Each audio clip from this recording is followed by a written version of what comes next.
Guys, new week, new show with my new friend Brandon at Silencer Central. There exists a threat from anti-hunting groups to politicians trying to give our land away, and we won't stand for it. Those vast western landscapes provide the space for our wildlife to thrive and a place for hunters and anglers to fuel the fire that sparks their soul. In this show, we share our love of hunting, fishing, and conservation. Here, we provide the foundation to meet these threats through passion and the grit of the American outdoorsman. Welcome to the Western Huntsman podcast.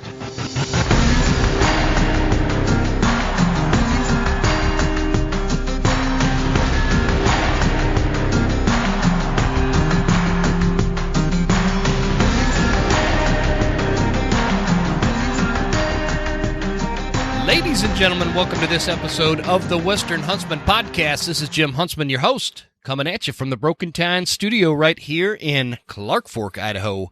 How you guys doing this week? I wanted to bring on somebody. In fact, actually, we have a mutual friend, somebody who's been on the show before, Baker Levitt, with Black Rifle Coffee, introduced me to Brandon Maddox, who is the Brandon, actually, I'll let you explain that. Are you the CEO, founder? What do you do for Silencer Central?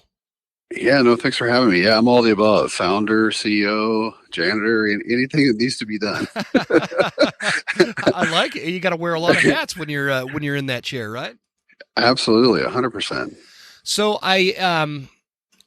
one of the reasons why I really liked the idea of getting you on this episode, and why I think that people will get a lot out of it, is because you're talking to a guy that knows almost nothing about silencers. I've never put one on any of my rifles or weapons, and it's one of those things where I've been kind of kicking it around from a sense of when I'm coyote hunting. If I've got two of them coming in, it'd be nice if I had a quieter rifle to knock one down before I go to the next without scaring it off. You know what I mean? Oh, 100%. And so before we get into all that, give us kind of the snapshot of your background and how you got where you're at with Silencer Central. Yeah, absolutely. You know, it's sort of a different background, so I think that intrigues people. You know, oddly enough, I'm a pharmacist by trade, so I went to pharmacy school in North Carolina, Chapel Hill. I went into the pharmaceutical industry. They made me go back to school and get my MBA at Duke. So I worked kind of my way up the corporate ladder in the pharmaceutical industry. And then I met my wife, who's from South Dakota. She's also a pharmacist. And we moved to South Dakota. And, you know, I honestly don't know. I grew up in the South, so I don't know if I'd ever heard of a prairie dog or knew what one was. But after seeing them as I drove through the South Dakota, North Dakota, Wyoming area, Montana, I decided that might be something I would like to shoot. It seemed like the perfect scenario. You can wear shorts, you're wearing sunscreen. You don't have to get up and move a whole lot. You don't have to eat it. You don't have to dress it. Ranchers are begging you to come. I mean, it checked all the right boxes. Sure. And what I found, like, obviously it's a hobby, but it's like, gosh, how do I get better? How do I, have better luck? You hate to drive 4 or 5 hours west. You take one shot and all the prairie dogs go into their holes. So, early 2000s, I got the idea of, gosh, if I could just get a suppressor to mitigate that sound, I would have better luck. Mm-hmm. And, the first time I went to buy a suppressor, 100% unknowns. I couldn't even find anyone to give me a testimonial as to whether it would work for hunting. So I bought one. It was a huge win. I mean, I actually ran out of ammunition on my first adventure to the prairie dog town with a suppressor. So I was, really? I was like instantly hooked.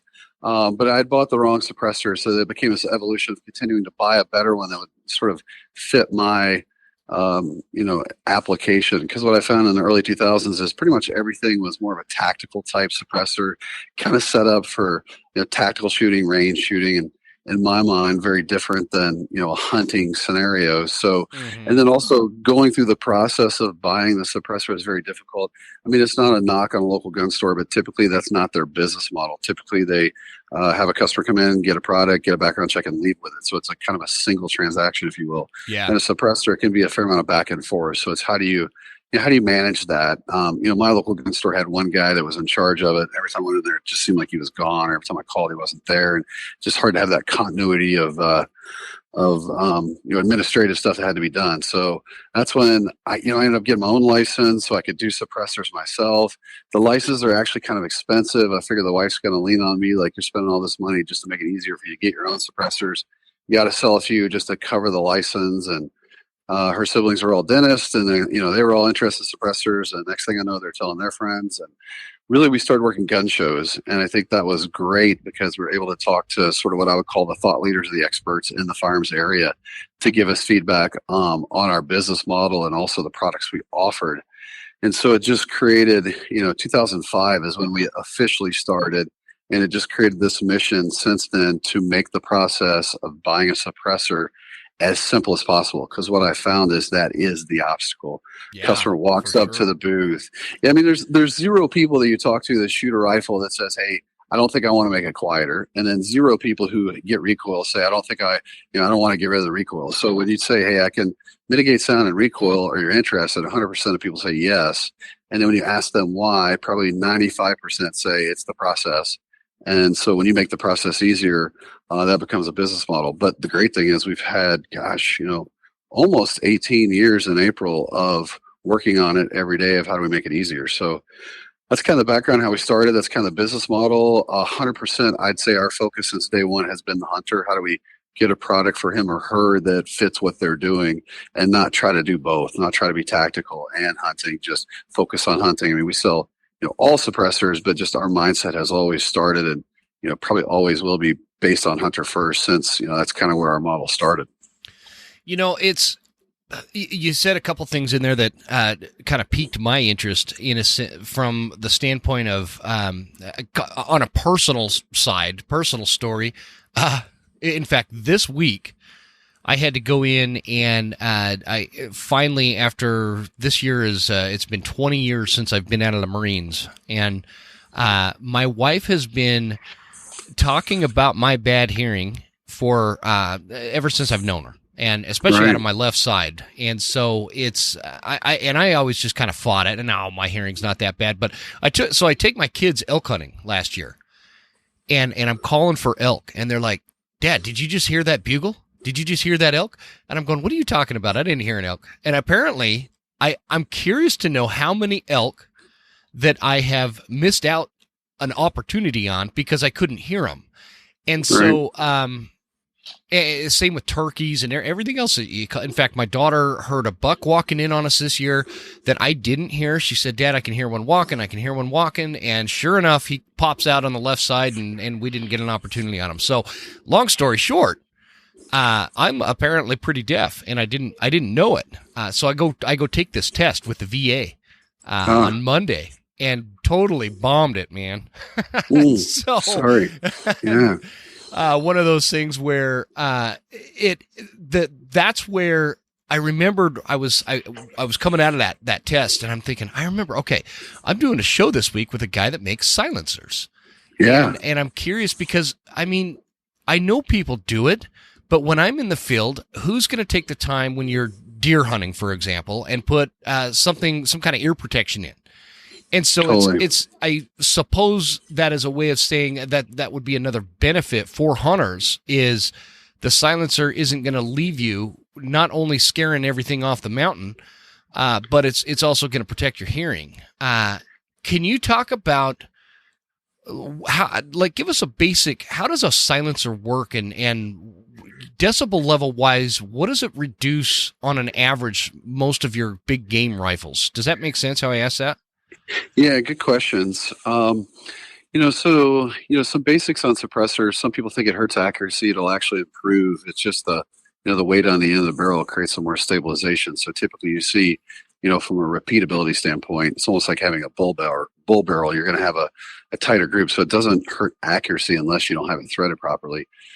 The other thing about the suppressor is that hole through the middle is bigger than the bullet, so nothing touches, so it doesn't slow it down. A lot of people have this misconception. I think video games depict, it hurting the feet per second, but that's not the case. So it actually speeds it up a little bit. Not a lot, 5, 10, 15 feet per second. Yeah. But essentially, if you look at, you could do a Google search for silencer cutaway, and what you'll see is a lot of little chambers. And the whole goal is to let the bullet do its thing, but to sort of carve the gas off And the hope is that essentially the silencer itself, the materials are going to absorb that heat in the gas and transfer that heat in the gas to the actual suppressor, so that by the time the gas does exit, it's been slowed down. The gas itself specifically has been slowed down enough that by the time it exits the suppressor, it just makes it quieter. As far as like actual how much it reduces, it gets kind of confusing because decibel levels are logarithmic, so it's always hard to talk about like logarithmic. Typically at a show, if someone would ask me, I would say, hey, if you look at a set of earplugs, like even industrial kind you would buy anywhere, they're typically rated from like 17 to 22 decibel drop.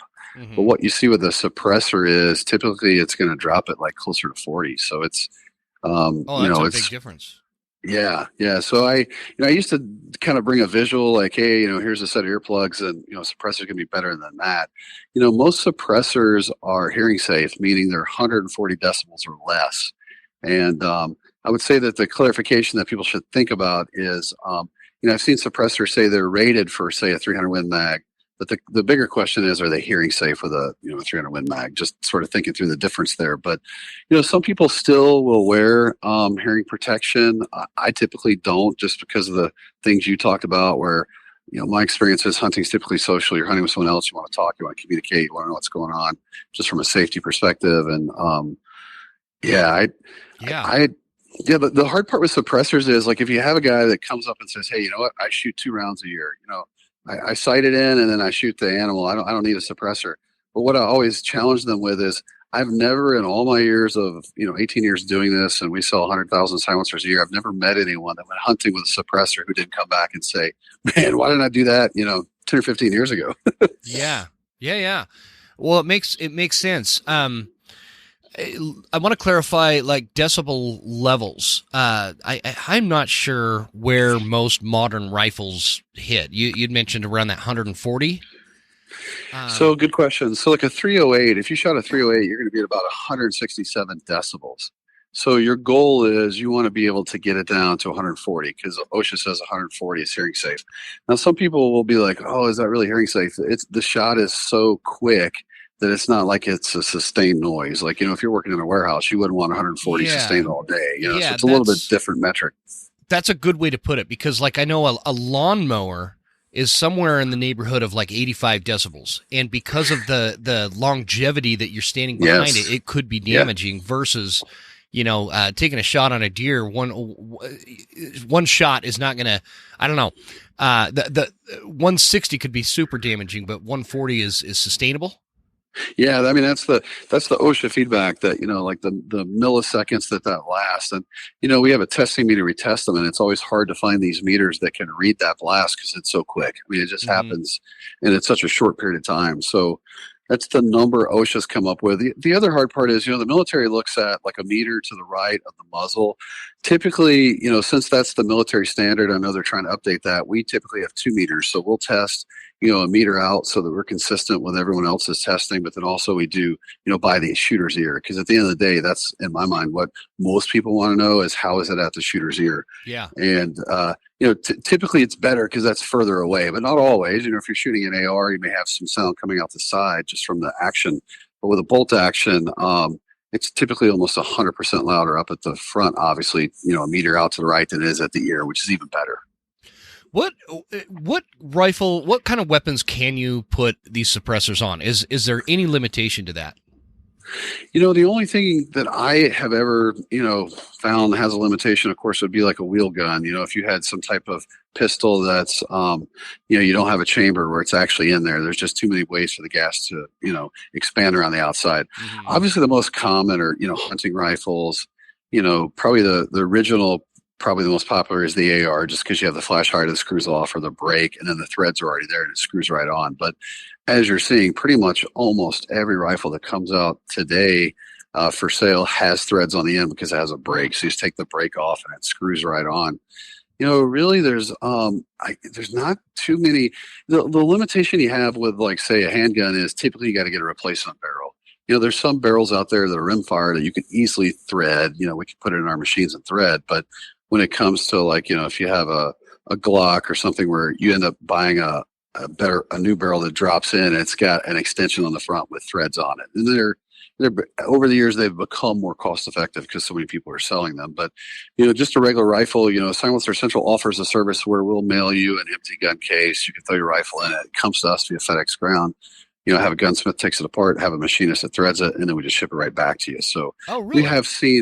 we've seen obstacles. I mean, so our goal at Silencer Central is how do we reduce all obstacles? Because I used to work shows and people would say, I like my local gunsmith. I just don't know if he has the expertise to thread a barrel and make sure that it's threaded properly. And just to sort of lower that, threshold of concern, we say, hey, we have a whole service that we've done that with. We have really great rates negotiated with FedEx Ground, where we can very inexpensively mail you a gun case. You put your rifle in it, ship it to us, we thread it, ship it right back. That's a pretty cool service. I didn't even think about that part of it because, I don't have any. For example, I've got a 300 Win Mag that it's not threaded, right? But I do have the one if I was going to prioritize one of my weapons, it would be one of the AR-15s specifically that I use for coyote hunting. Oh, sure. And so. You could just send an upper, but no, it's very popular to, thread. We'll do, 100 a day. We get guns in from all over the country. I keep thinking, all right, eventually we're going to catch up and everything people are buying are already threaded, but that's clearly not been the case. And we put a thread protector on there so that when you're transporting it, you won't have your suppressor on there. Typically, you don't have to worry about, messing up the threads and whatnot. The other interesting insight we had, and I haven't seen this as much currently, but in the past, 100% of our warranty claims were baffle strikes, and it was because the barrel wasn't threaded properly locally. And the hard part for us was, they know their gunsmith better than they do us. So they say, well, it's the silencer's fault. So then once we went to, hey, we can thread, and I could tell if people aren't confident in their gunsmith, they send it to us, and then essentially that warranty issue's gone away completely.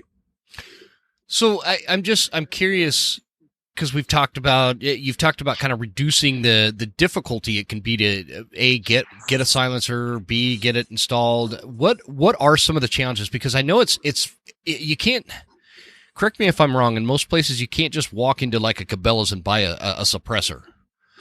Yeah, good point.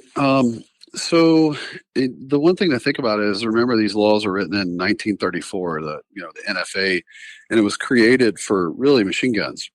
So it's unfortunate that silencers got thrown into the same mix. I would even argue there was really no advocate at the table for suppressors, and they probably got thrown in there and no one even thought second about it. They're like, well, no one uses those anyway, really. So people are like, why did the government do that? I'm not sure it was and I've heard other stories. I've heard, well, they tried to put handguns into that, and it was a trade out. Well, let's put silencers in there. So it's hard to know what the actual discussion was in Congress to make that happen. But, the reason why it's good to think about it in 1934 is back then there was really no computer to do a background check on someone to see if they're a felon. So the process is very, I would say it's a bit archaic. But the best analogy I've come up with for buying a suppressor is, because most of my customers drive trucks, I always say it's just like buying a truck. It's a title transfer of like buying a truck. So your truck has a VIN number, and when you buy it from the dealership, they have to work with the courthouse to change the ownership from the dealership to the customer. And then, of course, the courthouse is going to charge a little bit for making that happen. The analogy plays through almost 100% for getting a suppressor. So the feds have us as the title holder of the suppressor. We ask them to do a title transfer from us to the customer. The feds charge a one-time $200 fee to make that happen. They do a background check to make sure that person can legally own and possess a firearm. Then they send an approval to me, and that approval is essentially a new title that says that they are the official owner of it. And then our process at Silencer Central is we're able to mail that suppressor directly to your front door once the feds approve it. Wow. Huh. That is quite the process, man. Yeah. What are it just doesn't make sense to me of all the things that you have to jump through hoops. Putting a suppressor on a rifle just seems a little silly. What are the politics in that, today, going, when you're looking into the future, are you worried about where that goes to make it more difficult for people to buy this? And I always hate asking two questions at once, but no, that's a good question. So Here's my perspective. So again, I admitted that, I'm 50 years old. I've been doing this for a long time. I was doing it part time, and the funny story about my career is I got fired for having a silencer business on the side. So Oh, I had really? to pick. Yeah, I had to pick between staying in the pharmaceutical industry where I was, paid well and had a lot of success, or do I double down on my part time hobby and see if I can make a run at it? And of course, you can guess what my wife picked, but then you can guess what I picked. My wife liked the risk stable company Yeah, car, yeah. great benefits. She's like, I can't believe you would even consider. Right. um, but anyway, just from a historical perspective, so even just geographically near me. So when I first started doing this, Sioux Falls, South Dakota, if you look at a map, and I grew up, like I said, in the South, so my parents would be like, wow, where are you moving to again? Well, we touch Minnesota, Iowa, and Nebraska. When I first started doing this, they were illegal in Minnesota and also in Iowa. So I've seen, oddly enough, a positive trend where right now the silencers are legal in 42 states. When I first started, they weren't. And even if you look further, they weren't legal for hunting. Even Montana was one of the slower states to adapt. Their game fish and park kind of liked the idea of hearing a shot, that dinner bell. They like to hear it so they knew where you were. Yeah. So it took some, lobbying to get that changed. But now you can hunt in 41 states of the 42. I've never hunted in Connecticut, but I'm guessing that that's probably not a hot spot that everyone wants to go hunt, and that there's probably a whole lot of legislative effort to try to fix that. But so my point is, I've seen a lot of positive changes from deregulation on suppressors, which is good. My other thought is the current process is very arduous. Like if you hear about all the steps you have to jump through as like a layperson, like a politician that doesn't know anything about firearms, they would say, wow, that's pretty rigorous. Their bigger question would be, how do we put other firearms into that process if it's already in place, in my mind? Hmm. And then the other part is when Trump was elected, prior to him being inaugurated, the ATF submitted an olive branch that was leaked out, probably intentionally, and they were interested in potentially sitting down with Trump and deregulating suppressors because in their mind, they're not a public safety issue. So it's easy to hate the government and it's easy to hate the ATF, but they don't want any extra work if they can get away with it. So they would love to deregulate suppressors so that, it'd be one less hassle for them, because I think in their mind, at least now, it's not a public safety issue. So I think that in the future, I don't anticipate it getting any harder. My hope is that I would say, 99% of elected officials I meet with, they don't have any insight at all on, silencers at all. But as we continue to get more and more owners out there, there's about 4 million suppressors in the commercial market now that have been registered that people own. The insight, though, is it's like 1 million people own all of them. So most people buy one. They're obsessed with how well it works. They end up buying 2 or 3 more. So we have a small concentration of hunters and firearms owners that have suppressors. They figured it out and they want more. It's just getting the message out to other people. But my point is, as more people shoot these and as politicians become educated on them, and as they see it's not a public safety issue, I'm in hopes that they continue to get deregulated, which would be amazing, would be great. It's easy to sort of beat it up. I travel a lot internationally just because my daughter used to dance all over the world. And people would say, well, silencers aren't even regulated here. And, people sort of get on that bandwagon. But the reality is most of those countries, you can't get the firearms. So, they've picked one or the other to sort of regulate. And unfortunately, it's the suppressor in our country. What happened with that ATF request to deregulate them? Is that still kind of in process, or? No, I think it is. You hear people talk about the Hearing Protection Act, and the theory was to treat a suppressor the same as a regular firearm. And I think that was just ATF basically signaling, hey, we don't see them as a public safety issue. We wouldn't fight you if you try to deregulate these. That's just them sort of, in my mind, showing their hand at that point in time. Yeah, that's true. You said you mentioned the word olive branch, and they were hoping to get that back. Yeah. And then who knows now with for the last 15 or 20 years, most of the time the ATF has not had a head of their branch. It's typically been someone who's been in there forever, just, kind of a career type person. But now, Biden's put his own person in there. So he's directing him sort of like a puppet to do what he wants. So Sure. I wouldn't anticipate anything positive, coming with that, unfortunately. And then, I have 2 lobbyists that I hire full time that, they work on a lot of other stuff, but in DC, and they tell me it's an educational thing. It's just hard to get politicians.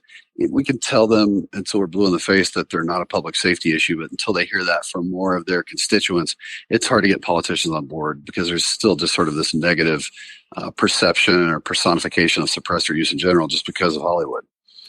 Do you ever, yeah, don't get me started on the Hollywood topic and how that, we'll go down rabbit trails all day. Do you ever get feedback from, I'm going to use Wyoming as an example, where if you get on a lot of the hunting forums in Wyoming, one of the big discussion points is, when the report of that rifle goes off, you'd mentioned the term dinner bell. Yeah, that is a dinner bell for the Grizz. Yeah. Oh, and, totally. Yeah. You know what I mean? So they hear this shot, they know that there's going to be a carcass, and they are on top of it. And I believe that there is a law in place or some kind of regulation in place that if a grizzly bear claims your animal that is down, you cannot do anything to try and recover it. I don't quote me on that. I'm not sure exactly what the statute is on that, but like we have grizzly bear up here where I live, but they're a lot more prevalent in that around that Cody, Wyoming area, and that's kind of what the big discussion topic is, man, it is getting dangerous as to when they shoot an elk, they got to get that sucker out of there and quick.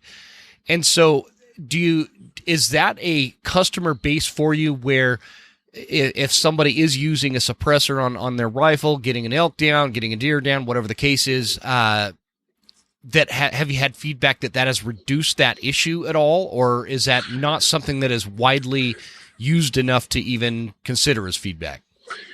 Yeah, so what I've seen personally is the benefit of using a suppressor, and people will say, well, it's not silent, it's not a silencer, it only suppresses it. But what I find in hunting is you can't tell where the shot came from. So you talked about coyotes earlier. I mean, I've had a lot of guys say, hey, I shot at a coyote. I missed him. The bullet dropped behind him. He didn't know where the shot came from. He started running towards me. That's the norm. I think there is a huge benefit, not necessarily that the grizzly wouldn't hear the shot, but they couldn't tell where it came from. So they wouldn't know where to run towards or away from is the major benefit. It's funny. It's hard for me. Like, I guess I wake up every day thinking about how to get into the customer's head, because from my perspective, anyone that uses a suppressor for hunting is in love with it. A couple weeks ago, I was down at FTW Ranch where they do a lot of hunting training and shooting, and people from all over the country. And I'm talking to them about suppressors. No one owns one. And before I left, everyone wanted one. It's just they weren't educated. They didn't see the benefits. But then to actually sit and shoot and see ours in action, they're like, oh gosh, I got to have one of those. So I guess your question, is it a niche? Maybe. I think that still the bigger part is just educating hunters in general. It sounds self-serving for me, but like I said, every time I meet someone who uses it, they're like, wow, I wish I'd done this a long time ago. There's never oh gosh, I wish I hadn't gone through this whole process. This is not good. 100% of people are like, I'm so glad I have it. I don't know why I didn't before. Is this something you've always, firearms wise, you kind of told me the walk you've had with the suppressors. But are firearms something that's always been of interest to you? Have you always been passionate about them, or something that you've always been drawn to? Yeah, and I think it's genetic, because what's interesting is my parents are both, they're conservative, Southern Baptist types, but they're very well educated. So my parents would always, I think in their mind, they felt like firearms were blue collar. So that we had firearms in our house, but we never did really have any exposure to them. But my uncles and my grandfather were big into firearms and enjoyed hunting. So I think to me, it was a passion. It was a genetic passion, but then also as a kid, whatever your parents tell you can't do that looks cool, you want to do more. Yeah, for sure. Totally. So my uncle was sort of my mentor on that end, and which was great. So I wouldn't say like I knew a ton about firearms. I mean, just being like 110% candid, when I first started, prairie dog hunting, a lot of that was all new stuff for me, but hey, what better way to learn than just double down and buy and try and, test. And then when I started working gun shows and you have like experts asking you like very difficult questions, I actually hired people to come to the shows with me, typically college students that had weekends free, who were, gun nuts. And I just said, hey, I'm getting so many questions that are kind of outside my area of expertise. And I think it's hurting my credibility because I know 100% everything about a suppressor, but I don't know 100% about all these other firearms they're bringing up. And by hiring someone to sit there with me for years helped me gather it. And then to get into other discussions with customers on different firearms. And of course, now, we have tons of firearms here that we just use for shows that we take or do demos and live fire events that, so to your question, I wouldn't say it was like something that I necessarily grew up with consistently every day or even had like a fatherly mentor on a weekly basis. It was just more of a train myself and then in the summers with my grandfather and uncle. Is now that you do this, has that, I mean, I know you hunt prairie dogs, but has it opened the door to other hunting opportunities for you? Do you do any elk hunting? Do you do any deer hunting? That sort of thing? Yeah, that's a good question. So, we sponsored my media team. We go to them and we say, hey, here's our media spend we want to spend. Help us find the best places to spend it to reach the customers we want to reach. And I literally found out about this time last year that we sponsored Chris Dorsey, who does an outdoor TV show. And he calls and says, hey, you sponsor me. And I'm like, okay, I wasn't fully aware of where my media team had spent money. And he said, we're going to Africa. And I'm like, okay, what do I need to bring? And, it's funny because everyone I talk to customer wise and even our suppliers, 100% of them said, Brandon, as you're flying home, you'll be planning your second trip to Africa. And I thought to myself, well, I don't know. I just don't have enough experience shooting large game to know if that's something that I'm going to enjoy or what. I'm telling you, like a day in, I was 100% obsessed. I mean, I did start planning my second trip before I even left the first trip. I mean, it was just so much fun to be like, I think the good thing for me is in my world, I get calls, I have like 300 employees. So I get calls, issues, like things happen nonstop that I can never get away from. I mean, if you have a phone in your hand and a computer, you can never get away. So when you go to Africa and your phone doesn't work and you're sitting there with a tracker who's an expert at finding animals and you sit there with a professional hunter that knows everything about what you're hunting, I just became obsessed. I'm like, man, this is like the best thing ever. So to your question, I've gotten more interested in hunting, more involved. I mean, I've even said, hey, I want to put a part of our budget on hunting trips where we get to interact with experts in the industry so that I can learn more, but also they can learn more about what we do. Yeah. And we've allocated a big chunk of our budget to, hey, let's do a trip to wherever and hunt. Let's get riders there who have no experience with suppressors and maybe don't understand the process. And if we spend 2 or 3 days in camp with them, they can educate us on what we should be doing differently, and we can educate them on the suppressor process. So I'm just being like very transparent and candid. I mean, a lot of times people are like, wow, we just assumed you're like some big hunter. I'm like, no, the genetics were there and the exposure was there, but it just has really taken off maybe more in the last 5 years. Folks, I have never been great at sitting down and doing a bunch of research to find the right tag in the right state for the right species. That's why I rely on Eastmans Tag Hub. I don't know if you guys have checked it out yet, but Eastmans Tag Hub takes a trusted hunting research you rely on and have for years to a powerful new digital platform. You could jump in there and find the right hunting units in 11 different states and try to find the perfect tag to fit your budget and your goals. It's a great way to cut out all that external research that just gives you a headache, and if you're anything like me, you just don't have the patience for it. Let them do the work for you. And the cool part about Eastman's Tag Hub is it's a monthly payment option. You don't have to pay some big fee to get into it. It starts at like $7 a month. And it gives you access to everything, to include access to the world-famous Eastman's Hunting Journal magazines.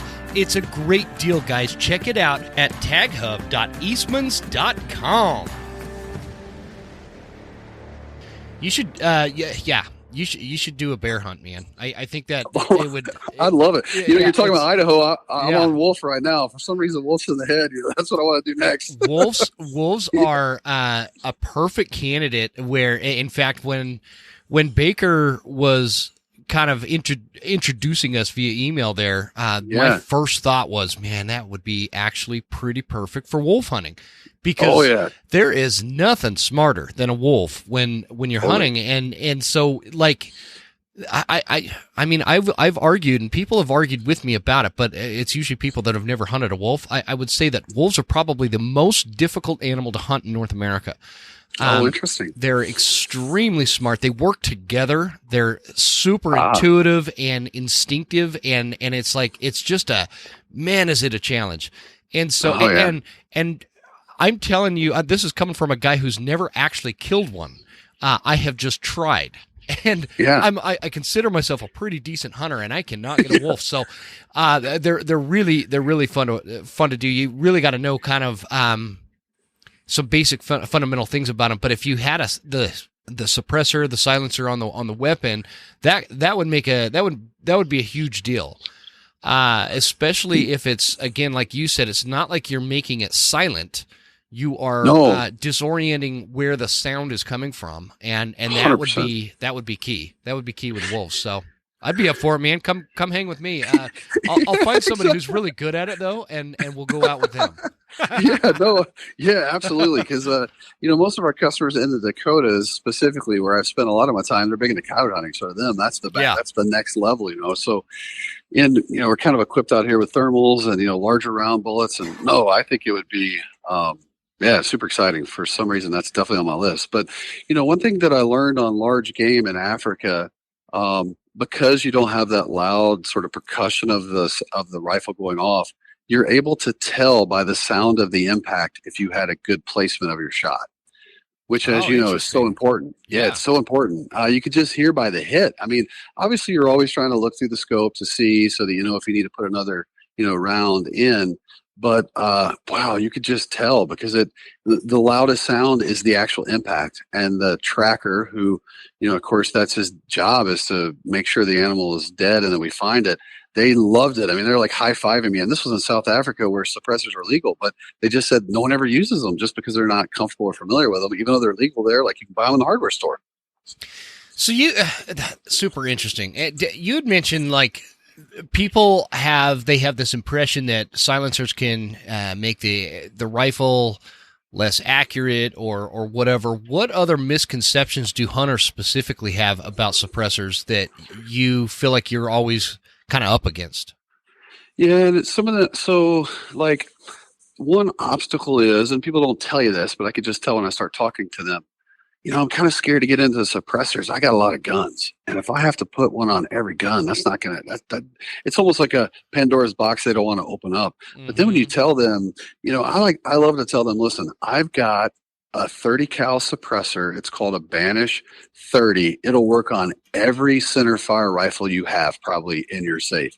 You just see their eyes light up like, oh my gosh, I only have to buy one suppressor and I can put it on every rifle I own. See, wow. I wish someone had told me that. Yeah. Like you could just, Banish 30. I could see the light go off in their head. I mean, and then the other thing is, so I just worked the Dallas Safari Club down in Dallas this past weekend. And, as you know, Texas, they know their guns and they know suppressors and they do a lot of varmint hunting. But for them, they don't like the extra weight on the end of the barrels. So when I hand them the Banish backcountry, that's 100% titanium and it's super short, super light, everyone I hand it to is like, all right, take my money. How do we get started? I mean, it's just, they can't believe how light it is to put on the end of the gun. So the other obstacle is people think it's going to add too much weight or length to the end of their barrel. And they're kind of like, I don't want to add that. It's like a mental obstacle, like, everything's working. I can see the front, I can see the crown, everything's good. I don't want to add or do anything to it. But then when you hand them something like that, that's super light, that weighs like, 7.8 ounces, all titanium, you're like, oh my gosh, that's nothing. I need this. How do we get started? Yeah, that's super light. I just pulled it up on your website. The Banish backcountry, rated for calibers up to 300 rum. Remington Ultra Mag. Backcountry drops the decibel level down to 135, so it weighs 7.8 ounces. It's only 5.5 inches long. I mean, it's short. Is that the 30 as well that you could put pretty much on any 30 cal? Absolutely. Yeah. I mean, you can put that on, your 6.5, your 243, your 223. So when I'm at a show and someone's walking by, someone's at a show and they're walking by, I hand them the suppressor, put my hands in my pocket and just let them hold it. And they're like, wow, I can't believe how light it is. And then when you tell them that it works on every one of these rifles they own, and it's interesting how you go to a different geography, they shoot something different, like Minnesota's 270s. And, it seems like Win Mag's really big in open areas, in the open states. But and then obviously the be able to use the multi-caliber where you could buy something and use it on everything. They like that. And then when we tell them we do all the paperwork for them, like we manage the paperwork to get the suppressor. It's like the job's in our lap. I mean, I'll hear people say, gosh, they kept texting me because I wouldn't respond. I love it. That, it's kind of like having my wife going, hey, you're going to take the garbage out. Where are we at on that? Yeah, exactly. And that's one of the questions I had for you is how long generally does it take? Or I guess does that change state for state? No, good question. It's federal. So they all go, we send all the paperwork, we send it digitally. But it gets sent back to us digitally. But years ago, we sent it. It's being processed in West Virginia, so it's the same staffing with the branch of ATF doing all of them. So they're all pretty much the same. It's always hard to predict what the turnaround is going to be, and I'll tell you why that is. So ATF in 2021, they got 375,000 applications. And they told us publicly to the industry at town hall meetings that once they moved to a digital process, that they would be able to do the transactions in 90 days, which was very attractive to us. I mean, we bought a lot of inventory, got pretty excited. But what we found out is when the customer base heard 90 days, there was a surge in demand, and they're anticipating last year they were going to get 800,000 applications in. And the customers now are waiting, 7, 8, 9 months. So it's really weird. Like when I first started doing this, it took 2 weeks. And of course, that's because no one really knew about them. Mm-hmm. But now it sort of fluctuates based on demand. So the demand is based on the wait time. But, I'm always the optimist in my role. So I'm optimistic that the feds, I know they have hired more people. I send the NFA branch, each of them a Christmas card every year. So they send me a employee count of how many employees they have, and every year it goes up, and this year it went up. So I know they're hiring more people to process these. It's just always feels like it's a little slower than it should be. But what I do know is in December 2021, they moved to an all digital process, which is about 4 times faster for them to process than the old paper ones. Mm-hmm. So even though their employees aren't growing as quickly as we would like, just the ability to do these transfers quickly because they're digital. So when a customer buys from us, we upload 100% of the paperwork that the customer does to the ATF digitally. So we have a process where we worked with the ATF to create DocuSign. So we're just sending you all the paperwork, DocuSign, you're signing it, we're uploading it to the ATF. When it comes back approved, then we're able to mail it to your front door. Okay, because that I think is one of my where it was like I had a buddy, I think it was Roger Holcher who's been on this show. He was talking about going through the process, or if I'm wrong, it was somebody else, but he was telling me how long it was taking to get that approved. Yeah, and that's where it's like, okay, I'm mildly interested in pursuing this. Oh, what? It's taking almost a year. Never mind. Yeah, kind of thing. And It sounds like a headache, but. No, I agree. That is an obstacle. So what we do is I found this to be like super attractive. And again, this is just me working the shows, talking to the people face to face that are buying them. But the biggest obstacle to the show is, man, my wife's going to kill me if I spend that much money today and I have to wait a year to get it. Yeah, she's going to kill me if I buy a $400 Yeti cooler, but at least I brought it home. With this, I'm waiting a year. So what we've done is we've told customers, hey, pay while you wait, man. We get it. We don't want your wife mad at you. We're not going to charge you interest. There's no fees. I mean, if you want to give me $100 today over the phone, we'll get you started. We'll submit all the paperwork. Just have it paid off before it's approved. And people love that. I mean, it's this concept of, cool. Yeah, it's just this concept of, dude, I'm in the boat with you. Because the reality is, I just wrote a check the other day for my insurance. So we have $100 million worth of suppressors out here waiting for the feds to approve them. I paid $400,000 in insurance to make sure that if a storm comes by and takes them all away, that they're able to get replaced through the insurance. So obviously, I'd love to get them out of here sooner. Interestingly enough, the IRS will not let me recognize the revenue of selling that suppressor until you have it. And that's what my bank looks at. They look at, well, we can't lend you any money, Mr. Maddox, because you don't have any revenue. Well, I don't have any revenue because I'm waiting for the feds to approve it. So it's it's this ever-ending discussion and process. But yeah, we're wanted out of here as quickly as possible too. But that's why we sort of created this. Hey, pay while you wait. Put $100 down. Put $200 down. Whatever you want. Just pay monthly. Pay every quarter. Whatever works for you in your individual situation. Because we're going to submit it to the feds, and it's just sitting there waiting. I think that obstacle is easier to overcome when you tell someone that. So I say, hey, do you want to put $100 down and then just pay for it later? We'll get you started today. We'll run through all the paperwork. We'll create a free gun trust for you. We'll do all the ATF paperwork. We'll get it submitted, and you're just in the waiting game, and you're not having that much money out of pocket. And then a lot of people sort of come into the mix, go, all right, I'm in. You got me. That'd be perfect. Like, how do people do that? Do they just call? Let me go back to your website here. So contact info. they can just call like this customer service number and say, "Hey, I want to start making payments towards the suppressor. Yeah, totally. Yeah, 30. Exactly, because people will think, oh, well, they're not going to submit it till I'm done paying. No, no, no, no. We'll just call if So here's my experience. So if we call and tell you your silencer's approved, and we say, hey, you owe $75, 100% of people pay that and say, send me the silencer. So it works out. It works out well. But yeah, they just call us. I mean, people can buy them online. That works great. Or they can call us. I mean, the good thing about calling us is, like I talked about earlier, with some people would have never known that there's this multi-caliber concept where you could buy one and use it for everything.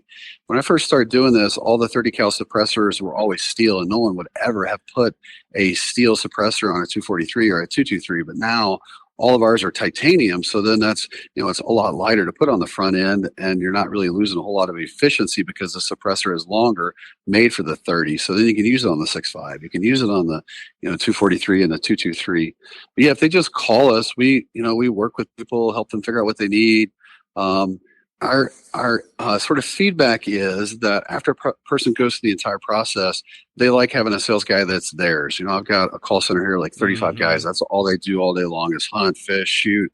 I see them on Facebook. That's all they do when they're not here. So it's kind of a cool person to talk to and say, hey, what do you think? What should I get? What should I do? And then you have that point of contact. So if you say, hey, where am I at in the process? Or, hey, I bought this weird Winchester and it's got this, device on the front. What are the threads on that so I can make sure my silencer fits that? Then you have a person that can, text back and forth with you and answer questions super easy. But yeah, we found that people just call our call center, talk to our guys, and, they give them the benefits of the multi-calibers. They give them the benefits of, getting a trust so that you can share your suppressor with your friends and pick who gets it when you pass away, and talk through how the process, we mail it to your front door. So we're licensed. So one thing I didn't mention is I personally, or our business that I own, has a physical location in every state where silencers are legal. So I have a federal firearms license.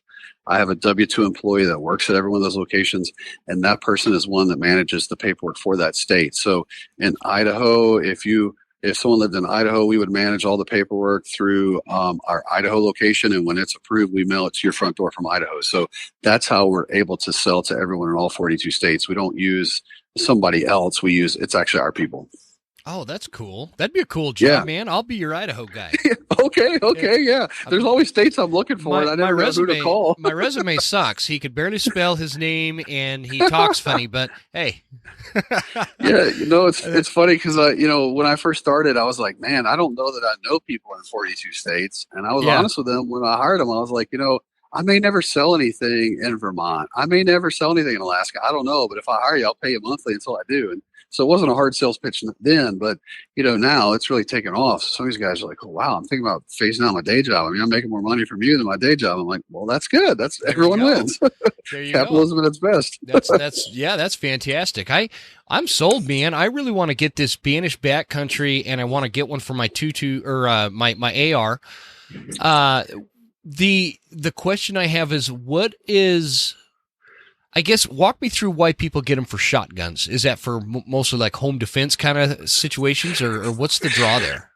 Yeah, we sell more of them than you would think. And there's only one manufacturer that makes them. We're in pheasant country, but still, I mean, we sell. Texas is our biggest state. I honestly, I think it's a novelty. The one benefit is you don't have to thread your barrel. Basically, the adapter screws into your choke threads, and it becomes your choke, and that's what adapts it to it. Those suppressors are also modular, so you can make them longer and shorter, which is nice. It does keep it quieter. Somebody's in a duck blind and they don't want their dog and the people shooting with them to have to get deaf. Then they want to be able to hear those ducks come in. It's attractive. I've seen people. Did you say it works as a choke? Like it would work? You could use it as like a turkey choke?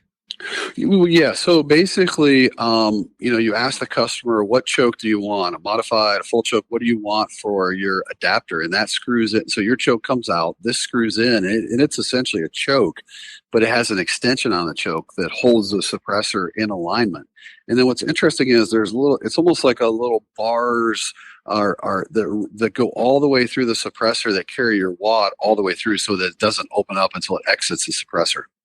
Interesting. Okay, that's Yeah, cool. yeah, That's way cool. it's kind of different. Yeah. I have a like more of a technical question here, and you could tell some of these questions will reveal to you that I wasn't joking when I said I know nothing about these.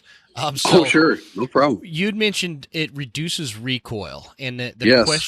the question I would have for you is I kind of mentioned my two daughters hunt with me. Yep. And we do both bow hunting and rifle hunting. And so the rifle hunting, my daughters are small, and Yep. so recoil is a big factor for me. Yeah. My one daughter is left-handed. She's a lefty shooter. She's actually right-handed, but she's a lefty shooter. So I bought her this lefty 308. And Yep. the idea was I was going to put a muzzle brake on it to reduce the recoil. Oh, yeah. Would it make more sense to do a silencer on that recoil wise?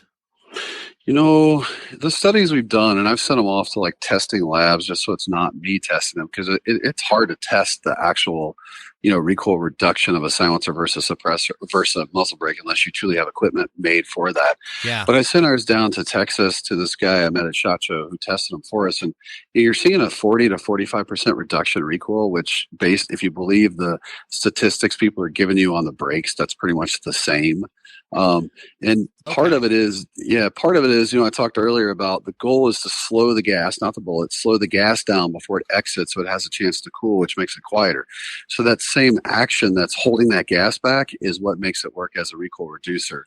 I've seen scenarios where, unfortunately not a suppressor we make, but I've seen videos online where someone's shooting a suppressor and it blows off the end, and you just see that recoil that person wasn't anticipating, and it gives them the scope mark on the eye. So it's a good visual of, wow, that thing's reducing recoil significantly more than I thought when you see it blow off the end, and then you see that gun kick back. But it's super popular. I've got a daughter too. My daughter's 15, and we shot a black buck the other day when we were down in Texas on one of the exotic game ranches, and I had her on a 6.5, and I don't even think recoil is an issue after the 6.5 and then putting a suppressor on the end.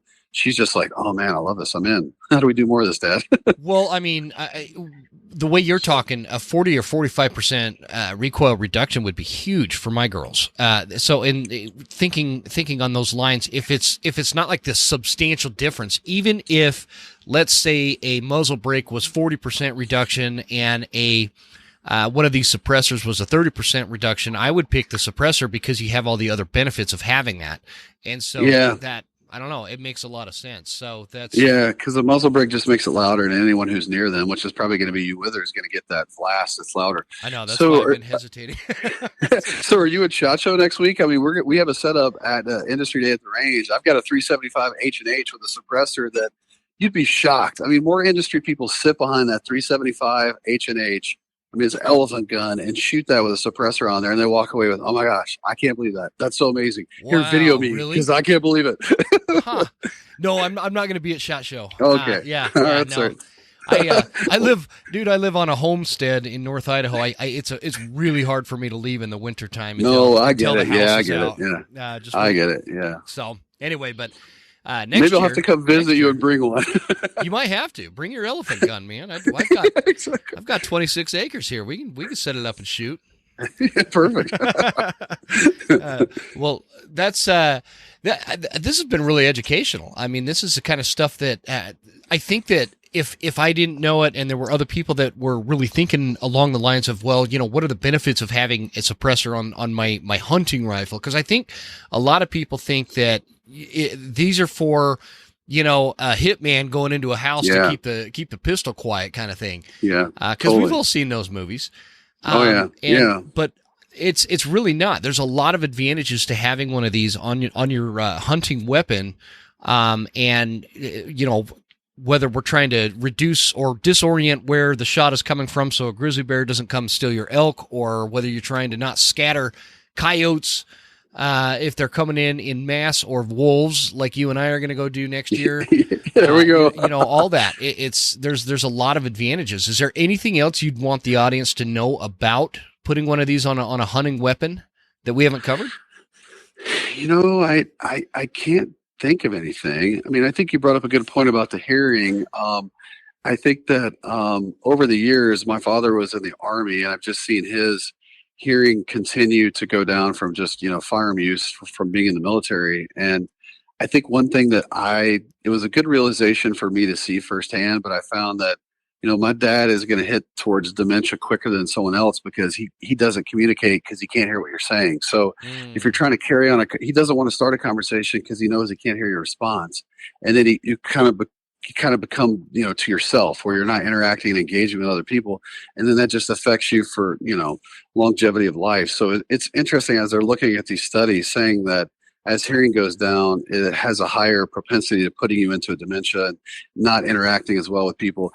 I have people that come up to the booth and have people come up to the booth at shows and they're like, well, I'm already deaf. It doesn't matter. It's just sort of that reminder that, boy, you want to preserve what you got. Yeah, you can't get it back. That's the thing that this ear doctor was telling me is she was like, once you've had the damage to your ear, it's not like if you don't have any loud sounds going on for the rest of your life, it's not like it's going to continually drop. But every time you do make your ears ring, that is damaging them further and in some cases more substantially. And what kind of chaps my ass with the entire situation is when I was getting out of the Marines, we had just gotten back from Iraq. So a lot of us were stop loss past the point in which we were already supposed to be transitioned out as civilians. We were past our enlistment. And so they really rushed the whole process to get us out. And I remember they sent me back to do the hearing test part twice. And that was odd because I was one of the only guys that had to do that. And this doctor that I just went to this week, she had my records and she's like, you failed your hearing test twice the week you got out, when you were transitioning out. And they didn't tell me that. They didn't. I thought I did great. Every time I heard the beep, I pushed the button. Good deal. Yeah. But they never told me that, and so that kind of chaps my ass a little bit. But I guess it's just part of the process here. So I want to protect it, and I'll do whatever I can to continue hunting as avidly as I do now without damaging my ears. And I think this suppressor is a great option, especially now that I'm hunting with my girls. If I can get them to a point in which it's reducing their recoil and it's protecting all of our ears, come on, it's a win-win. Oh, and totally. plus the fact you'll let me pay it off while we're waiting for the ATF, right? I mean, exactly. It's a great. And I have a hard time. I have a hard time communicating that because I think people are like, oh, he's going to charge interest and fees. I don't want to do that. And I'm always like, no. I mean, other people might. We don't.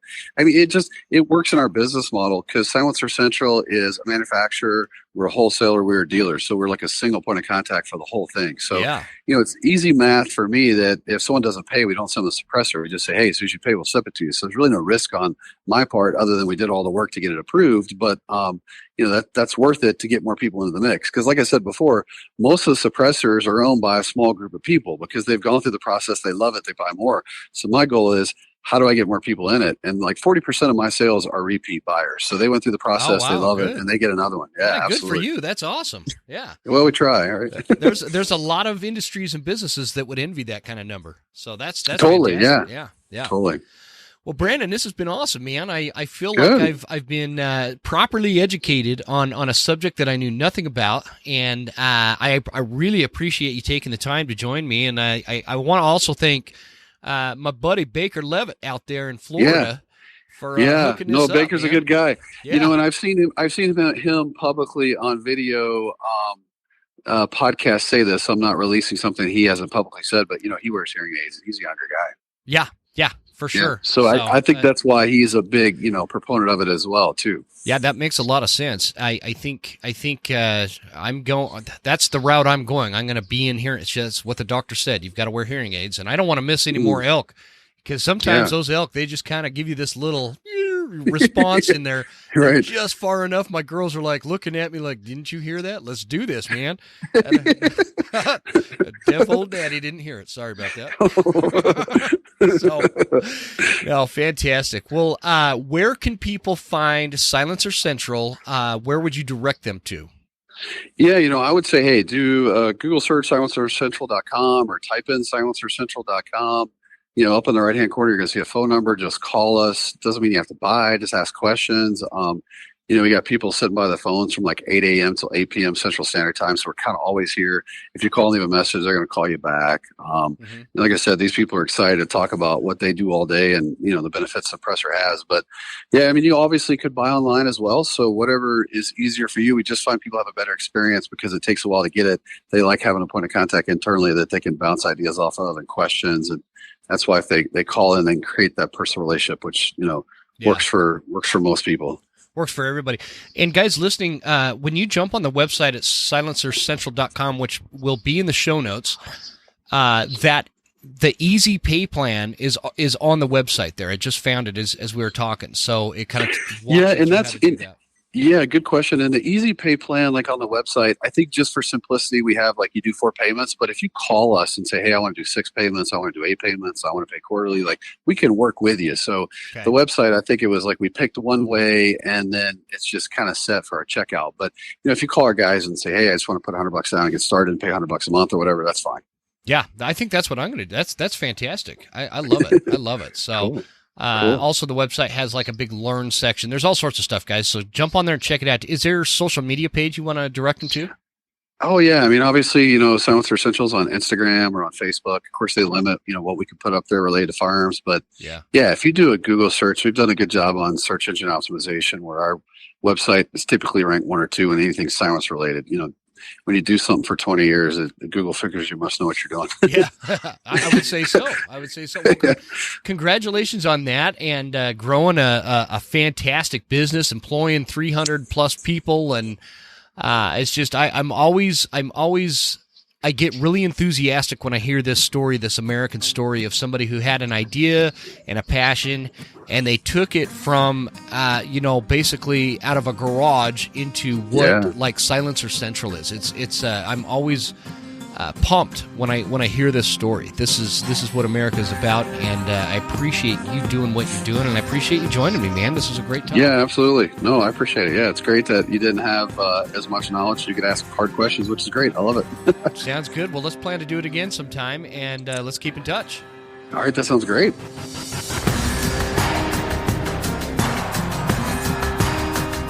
You made it. That's the end of the episode. Thank you so much for tuning in. Please make sure you're following us on Instagram at the Western Huntsman and write us a good review at Apple Podcasts. Thanks, guys. See you next time. Stay Western, and I'll see you on the mountain.